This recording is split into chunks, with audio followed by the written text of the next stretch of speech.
Though in our country, many people are being infected with a disease called typhoid, the complications of this disease are not completely known to the people and bringing themselves to a risky positions. See, this typhoid fever, people often consider this typhoid fever as a generalized fever with the symptoms like rise in the temperature or malaise or diarrhea and vomitings, etc. But the typhoid fever has its own complications which makes a person's life to be in a fatal stage. So in this video we'll be learning about the disease called typhoid, its pathophysiology and mainly the complications of this typhoid and how this bacteria is being sustainable to the phagocytic mechanism that is happening in our body. So let's get started.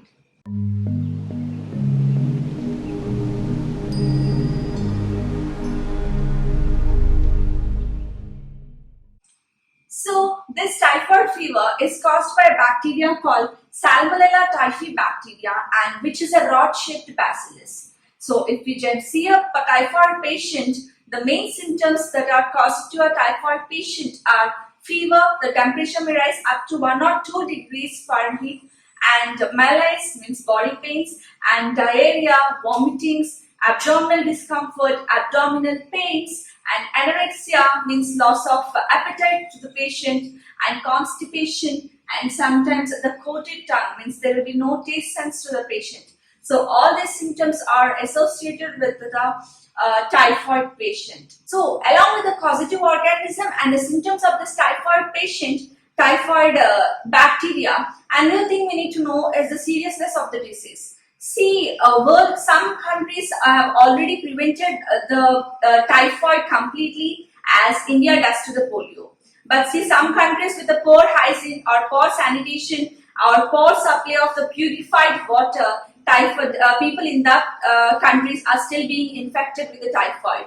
And worldwide there are 16 million cases per year of the typhoid. And among these 16 million cases of typhoid, the deaths are 6 lakh deaths are happening every year worldwide due to this only typhoid fever.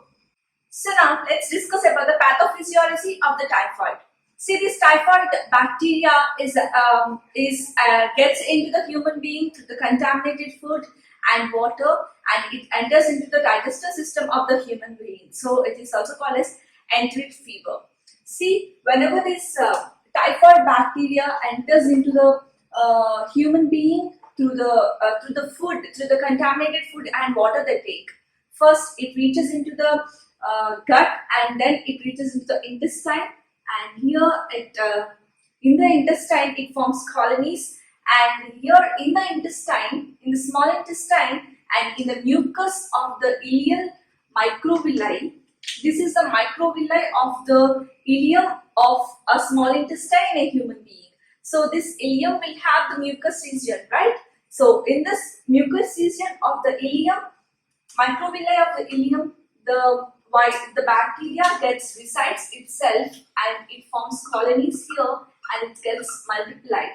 So from the mucus region, see, if you consider this is a small intestine and this will be the center part will be called the mucus, and this is the lamina propria of the mucus region, and this is the submucosa. So from the mucus region, first it resides here, and from the mucus region it enters into the lamina propria, and from the lamina propria it then enters into the submucosa region of the microvilli of the small intestine, where it multiplies its number. And in this submucosa region, the phagocytosis of the bacteria happens.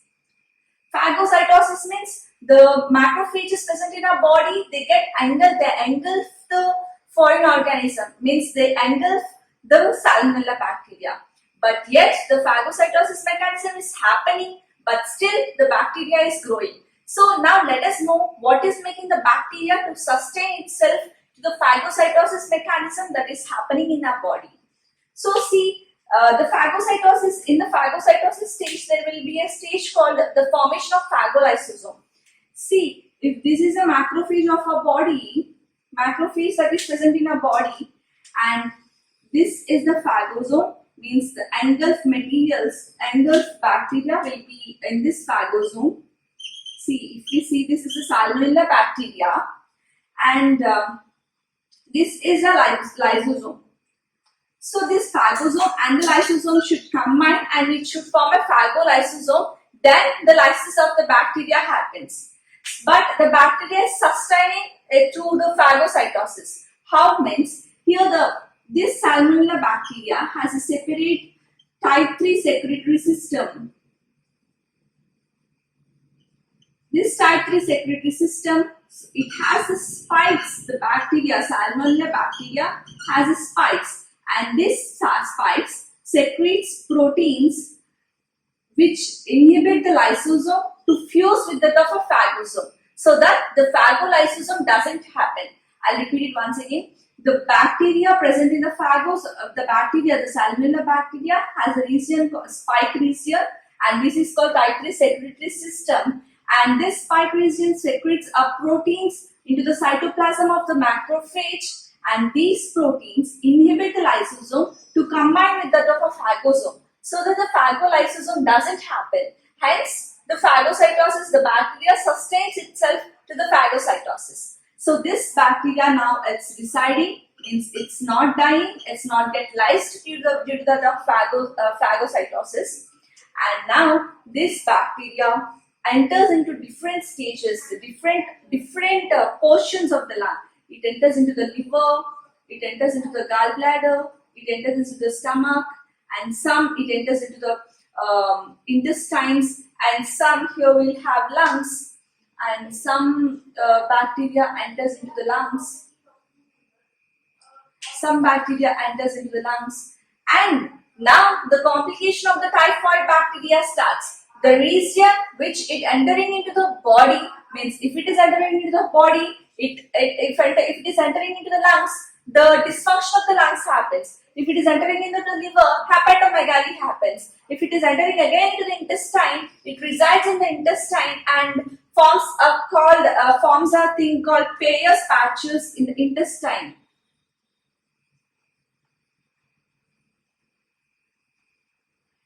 And there will be a formation of intestinal lesions, and these lesions are said to be typhoidal ulcers. Means the ulcers in the intestine that are caused due to the typhoid are called typhoidal ulcers. And these ulcers are happening in the intestine.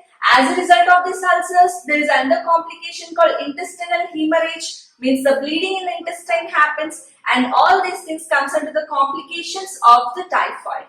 See, now another thing we have to discuss here is gallbladder. See, this gallbladder is very good source for bacteria to grow. The bile that is secreted in the gallbladder is a very good source for the bacteria to grow and to multiply. So what in a normal digestive system, what happens is the gallbladder secretes bile, and this bile enters into the intestine for the further digestion that is to happen. So this bile, if the bacteria enters into the bile, it grows and multiplies more and more in the gallbladder with the help of the bile, and along with that of a bile, it gets secreted into the intestine, and it forms lesions over the intestine. I already said it has Peyer's patches, and as a result of this, the intestinal ulcers happen, which we also term them as typhoidal ulcers. As a result of this typhoidal ulcers, the patient will not be able to eat any kind of food, and he'll feel abdominal discomfort and abdominal pain and pain in the right side of the abdomen, and sometimes the bowel movement will be irregular, and the color of the bowel will change from yellow to that of brown or green color. And all these things are associated with the intestinal lesions that are happened because of the typhoidal bacteria. And along with this, there will be of a intestinal hemorrhage, which results in bleeding that causes due to the bowel. Whenever the patient excretes bowel, some amount of bleeding also happens due to this intestinal hemorrhage. So this is the pathophysiology of the typhoid bacteria. So now let us discuss about the complications of the typhoid. See, the complications of the typhoid fever depends on the bacteria that is residing in the organ. Whether the bacteria resides in the intestine, it causes intestinal perforations, means holes in the intestine. As a result of this, it causes intestinal hemorrhage. If the bacteria resides in the lungs, it causes bronchitis or bronchopneumonia. And if the bacteria resides in the brain, it causes some symptoms like psychosis or meningitis as well. And if the bacteria resides in the lungs, in the liver, it causes hepatitis or cholestasis, etc. And if the bacteria resides in the nephron, it causes nephritis. So any kind of complication can cause due to this typhoid bacteria, and the result may be the death of the patient. So what we need to do to prevent this typhoid fever? So we have to drink purified water, boiled water, and eat nutritious food, healthy food. We should not go to the roadside food which is contaminated contaminated with some flies or other insects. Or we should not drink the contaminated water. And the person who is already being infected with the typhoid, means the relapse of the typhoid is very common in the patients of the typhoid. So the persons who are already infected with the typhoid should be very careful as the relapse can happen, and so that the typhoid patients should not go to any kind of contaminated food and water. And if normal human beings is any kind of abnormalities like fever or malaise or abdominal discomfort or diarrhea, they should seek immediately the doctor's help and get your blood test done and check for the typhoid. And these are some preventive measures we can take to prevent the infection of the typhoid. Thank you for watching this video. If you find this video useful to you, please like and share with your friends. And if you have any queries, ask any questions or answer any questions, please comment below. And please don't forget to subscribe to my channel.